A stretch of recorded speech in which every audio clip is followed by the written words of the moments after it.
கர்த்தருடைய பரிசுத்த நாமத்துக்கு ஸ்தோத்திரம். சத்தியம் விடுதலையாக்கும் என்ற சுவிசேஷத்தின் வாயிலாக உங்கள் யாவரையும் சந்திப்பதில் நான் மகிழ்ச்சி அடைகிறேன். இன்றும் கூட நாம் தேவனுடைய வார்த்தையை தியானிக்க இருக்கிறோம். நம்முடைய ஆண்டவர் குடும்பங்களை ஆசீர்வதிக்கிற தேவனாய் இருக்கின்றார்.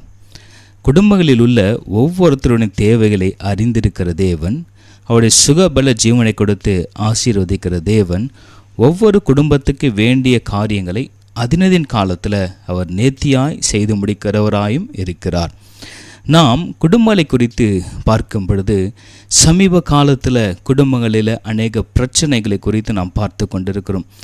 அநேக குடும்பங்களில் சண்டைகள், சச்சரவுகள், பிரிவினைகளை சத்துருவானவன் கொண்டு வந்து விதைத்து கொண்டு இருக்கிறான். குடும்பங்களை சிதறடிக்கிறவன் பிசாசு, சமாதான கேடுகளை உண்டாக்குபவன் ஒரு பொல்லாத ஆவி என்று நாம் லூக்கா சுவிசேஷத்தின் நிமித்தமாக தெரிந்து கொள்ளலாம். 18 வருஷமாய் நிமிர முடியாத குனியாய் இருந்த ஒரு சகோதரியை ஆண்டவர் கண்டார். அந்த இடத்துல தேவன் மனதுருகி ஒரு வார்த்தையை சொல்லுகிறார், பிரியமானவர்களே, இவளை கட்டி வைத்திருக்கிறது ஒரு பொல்லாத ஆவி என்று. குடும்பங்களை சீர்துளைக்க வேண்டும் என்று இந்த பொல்லாத ஆவியாகிய பிசாசு அவன் அநேக முயற்சிகளை அவன் எடுத்து கொண்டிருப்பான். நாம் விசுவாசமாக இருக்கும் பொழுது நம்முடைய குடும்பங்களுக்கு வேண்டிய பாதுகாப்பை கொடுத்து தேவன் அரணும் துருகமும் கேடுகுமாய் இருந்து அவர் பாதுகாக்கிற தேவனாய் இருப்பார்.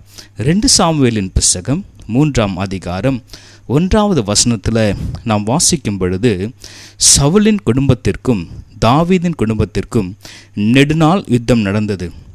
தாவீது வர வர பலத்தான், சவுலின் குடும்பத்தாரோ வர வர பலவீனப்பட்டு போனார்கள் என்று எழுதப்பட்டிருக்கிறது.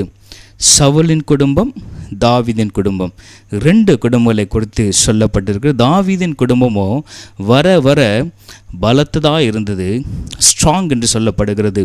சவுலின் குடும்பமோ வர வர பலவீனப்பட்டிருக்கிறது, வீக்காகி கொண்டே இருக்கிறது. இதற்கான காரணம் என்ன? ஒரு குடும்பம் சீரழிக்கப்படுவதற்கான காரணம் என்ன? பிரியமானவர்களே, நாம் செய்யும் கிரியைகள் தான் அதற்கு முக்கிய காரணமாக அமைகிறது. இஸ்ரவேல் அனைத்திற்கும் ராஜாவாக சவுலை தேர்ந்தெடுக்கிறார் ஆண்டவர். ஆனால் இந்த சவுலுக்குள்ள காணப்படும் ஒரு கீழ்ப்படியாமையின் எண்ணத்தை நாம் பார்க்கலாம். அவனுக்குள்ள பெருமையின் ஆவி, வைராகியத்தின் ஆவி, அவனிடத்தில் காணப்படும் ஆணவம், அது மாத்திரமல்ல தெய்வ பயமற்றவனாயும் அவன் காணப்பட்டான். அதனால தான் அவனுடைய முடிவு எப்படியா இருந்தது? தற்கொலை செய்து கொண்டு அவன் மாண்டு போனதை நாம் பார்க்கிறோம். பிரியமானவர்களே, அவன் மாத்திரமல்ல, அவனுடைய பிள்ளைகளும் கூட யுத்தத்தில் சில பேர் மாண்டு போனாங்க. 7 பிள்ளைகளை கொலை செய்து அவர்களை அழித்து போட்டார்கள் என்று பார்க்கிறோம். அவனுடைய வம்சமே அழிந்து போனது, ஒருவர் மாத்திரம் தப்பித்தான். பிரியமான தேவ பிள்ளைகளே, நாம் யாரோடு கூட ஐக்கியம் வைத்து கொண்டிருக்கிறோம்? நாம் யாரை சிநேகித்து கொண்டிருக்கிறோம்? உலகத்தின் பின் சென்று சவுலை போல நாம் அலைந்து திரிந்து கொண்டிருக்கிறோமா? அல்லது தாவீதை போல கர்த்தருக்காக வைராகியம் பாராட்டி கொண்டிருக்கிறோமா? சவுலின் குடும்பத்தின் வீழ்ச்சிக்கு காரணம் சவுலே. ஆண்டவருடைய வார்த்தைக்கு செவி கொடுக்காத இந்த சவுல், அவன் கடைசியில் மாண்டு போனான். தேவனுடைய ஆசீர்வாதத்தை இழந்து போனான். அவன் குடும்பத்தில் உள்ள அனைவரும் தேவனுடைய ஆசீர்வாதத்தை இழந்து போனாங்க. அவருடைய சந்ததியும் கூட தேவனுடைய ஆசீர்வாதத்தை இழந்து போனாங்க. குடும்பம் சுக்குநூறாக உடைக்கப்பட்டது. பிரியமானவர்களே, இந்த பக்கம் பார்க்கும் பொழுது தாவீதின் குடும்பம் பலத்ததாக இருந்தது என்று சொல்லப்பட்டிருக்குது. அது ஸ்ட்ராங்காக காணப்பட்டது. ஏனென்றால் தாவீது ஆண்டவருடைய இருதயத்துக்கு ஏற்றவனாக இருந்தான். ஆண்டவரே தாவீதை குறித்து சாட்சி சொல்லுகிறார், இவன் என் இருதயத்துக்கு பிரியமானவன், நான் நினைக்கிறபடியெல்லாம் இந்த தாவீது செய்து முடிப்பான் என்று. இஸ்ரவேலின் 2வது ராஜாவாக ஆண்டவரே சென்று தேர்ந்தெடுத்த ஒரு அரசன் தான் இந்த தாவீது ராஜா. தாவீதின் வாழ்க்கையில் பார்க்கும் பொழுது சில முரண்பாடுகள் காணப்பட்டாலும் தாவீது ஆண்டவருக்கு கீழ்ப்படுகிற ஒரு தேவ பிள்ளையாய் காணப்பட்டான். ஆண்டவர் என்ன வார்த்தை சொன்னாலும் அதை அப்படியே செய்கிற ஒரு தேவ பிள்ளை. அது மாத்திரமல்ல, எதை செய்தாலும், எந்த யுத்தத்துக்கு சென்றாலும் ஆண்டவரிடத்தில் ஜெபித்து விட்டு ஆண்டவரோடு கூட ஐக்கியப்பட்டு அவரிடத்தில் பதில் பெற்று தான் அவன் செல்வான். இப்படிப்பட்ட ஒரு தேவ மனிதனாக தாவீது இருந்தான். இதனாலேயே தாவீதின் குடும்பம் பலத்ததாக இருந்தது. தாவீதின் குடும்பம் விருத்தியடைந்து கொண்டே இருந்தது. தாவீதின் குடும்பம் தழைத்தது. பிரியமானவர்களே, நாம் சவுலை போல இருக்கிறோமா? நாம் தாவீதை போல இருக்கிறோமா? ஏன் நம்ம குடும்பத்தில் ஆசீர்வாதம் இல்லை? ஏன் மற்ற குடும்பங்கள் வளர்ந்து கொண்டிருக்கிறது, நம்முடைய குடும்பம் மாத்திரம் ஏன் இப்படி இருக்கின்றது என்று அநேக கேள்விக்குறிகளோடு நீங்கள் இருக்கிறீங்களா? நீங்கள் என்ன கிரியைகள் செய்து கொண்டிருக்கிறீங்க? பிரியமானவர்களே, தாவீதை போல கிரியைகளை நீங்கள் செய்ய வேண்டும், சவுலை போல அல்ல. ஆண்டவரே தேர்ந்தெடுத்த ஒரு அரசன் தாவீது. அவன் இருதயத்துக்கு ஏற்ற காரியங்கள் செய்தான், ஆசீர்வாதத்தை பெற்றுக்கொண்டான். அவன் சந்ததியில் அநேக ராஜாக்கள் எழுப்பப்பட்டாங்க. அதே சந்ததியில் தான் ஆண்டவராகிய இயேசு கிறிஸ்துவும் கூட பிறந்தார் என்று பார்க்கிறோம். எவ்வளவு பெரிய மேன்மை! பிரியமானவர்களே, ஒரு குடும்பம் அழிவதற்கு நாம் காரணமாக இருக்கக்கூடாது.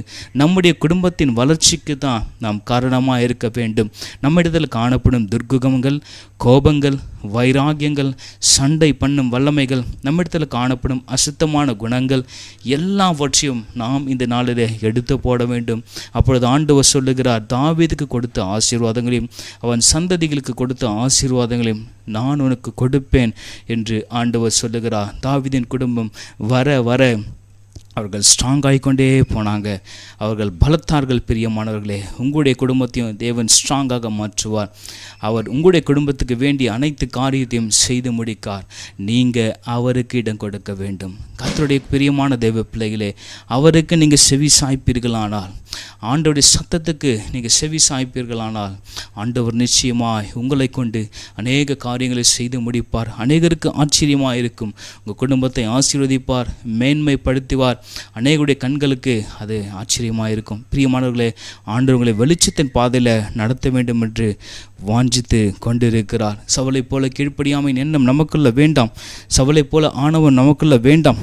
சவுலை போல தெய்வ பயம் இல்லாமல் நாம் இருக்கவும் கூடாது, வாழவும் கூடாது. ஆண்டவர் நம்மை மேன்மைப்படுத்தி உயர்த்துகிற தேவன். ஆகவே ஆண்டவருடைய சொல்லுக்கு கீழ்ப்படிந்து நடந்துக்கும் பொழுது ஆண்டவராலே தேர்ந்தெடுக்கப்பட்ட தாவீதை போல நாமும் கூட பிரகாசமாய் மின்னுவோம் என்பதில் சந்தேகமில்லை. பிரியமான தேவ பிள்ளைகளே, யாத்திராகம புத்தகம் 1:21 கூட பார்க்கிறோம், அவர் குடும்பங்களை தழைத்தோங்க செய்கிற தேவன் என்பதை அறிந்து கொள்ளலாம். இந்த இடத்துல மருத்துவச்சிகள் தேவனுக்கு பயந்ததினால் அவர்களுடைய குடும்பங்கள் தழைக்கும்படிக்கு செய்தார். இந்த இடத்துல சிப்போரால் பூவால் என்ற மருத்துவச்சிகளை குறித்து சொல்லப்பட்டு இருக்கிறது. அவர்கள் தேவ பயத்தோடு தேவனுக்கு ஏற்ற காரியங்கள் செய்தபடியினால தேவன் அவர்களுடைய குடும்பங்களை தழைத்தோங்க செய்தார். நீங்கள் கூட கர்த்தருக்கு பயந்து அவருடைய சொல்படி செய்து அவருக்கு பிரியமான காரியங்களை தாவீதை போல் அனைத்து காரியத்தையும் அவர் சமூகத்தில் வைத்து நீங்கள் முன்னால் செல்லும் பொழுது, பிரியமானவர்களே, தேவன் அனைத்தையும் ஆசீர்வாதமாக கொண்டு வருவார். உங்கள் குடும்பத்தின் வளர்ச்சியை நீங்கள் காண்பீங்க. எந்தெந்த இடத்துலலாம் உங்கள் குடும்பம் அவமானப்படுத்தப்பட்டதோ அந்தந்த இடத்துலலாம் கர்த்தர் உங்களை மேன்மைப்படுத்துகிற காரியத்தை நீங்கள் அதிவிரைவில் பார்க்க போகிறீங்க. சவுலின் குடும்பம் போல நாம் விழுந்து போகக்கூடாது. தாவீதின் குடும்பத்தை போல நாம் உயர உயர நாம் வளர்ந்து கொண்டு இருக்க வேண்டும். பிரியமானவர்களே, ஆண்டவருடைய சத்தத்துக்கு செவி கொடுங்கள். அப்பொழுது அவர் உங்களையும் உடைய குடும்பங்களையும் நிச்சயமாய் ஆசீர்வதிப்பார். 1 தீமோத்தேயு 5:8 கூட நாம் பார்க்கலாம், ஒருவன் தன் சொந்த ஜனங்களையும் விசேஷமாக தன் வீட்டாரையும் விசாரியாமல் போனால் அவன் விசுவாசத்தை மறுதலித்தவனும் அவிசுவாசியிலும் கெட்டவனாக இருக்கிறான் என்று சொல்லப்படுகிறது. ஒருவன் ஒரு குடும்பத்தை விசாரிக்க வேண்டும், தன்னுடைய சொந்த குடும்பத்தை விசாரிக்க வேண்டும், தன்னுடைய சொந்த குடும்பத்தின் தேவைகளை விசாரிக்க வேண்டும். இது தான் தலையாய கடமையாக காணப்படுகிறது. அப்படி இல்லை என்றால் அவன் அவிசுவாசியை காட்டிலும் கெட்டவனாக இருக்கிறான் என்று வேதத்தில் எழுதப்பட்டிருக்கிறது. உங்களுடைய விசுவாசம் வீண் என்று சொல்லப்பட்டிருக்கிறது. உங்களுடைய குடும்பத்துக்கு ஏற்ற காரியங்கள் நீங்கள் செய்யுங்க. உங்களுடைய குடும்பத்தின் தேவையை என்னென்ன காரியங்கள் உங்களால் பூர்த்தி செய்ய முடியுமோ அதை தேவ பலத்தோடு செய்யுங்க. தேவனை முன்னிறுத்தி செய்யுங்க. அப்பொழுது தாவீதின் குடும்பத்துக்கு அருளின ஆசீர்வாதத்தை அவர் உங்களுக்கும் கூட கொடுக்கிற தேவனாக இருக்கின்றார். உங்கள் குடும்பங்களை மேலோங்கி வளர செய்கிற தேவன், குடும்பங்களை பாதுகாக்கிற தேவன், பிசாசின் கண்ணிகளிலிருந்து தப்புவிக்கிற தேவன், போக்கிலும் மரத்திலும் உங்களோடு கூட பயணிக்கிற தேவன், உன்னை ஆற்றி தேற்றி அரவணைக்கிற தேவன், நோயின் கூரத்திலிருந்து உன்னை விடுவிக்கிற தேவன் சொல்லுகிறார். நீ ஆண்டோடைய சத்தத்துக்கு செவி கொடுப்பாயானால் நிச்சயமாகவே உங்கள் குடும்பத்தின் வளர்ச்சியை நீங்கள் காண்பீங்க. அப்படி செய்ய கர்த்தர் கிருபை செய்வாராக. கர்த்தருடைய பரிசுத்த நாமத்துக்கு ஸ்தோத்திரம். Praise the Lord.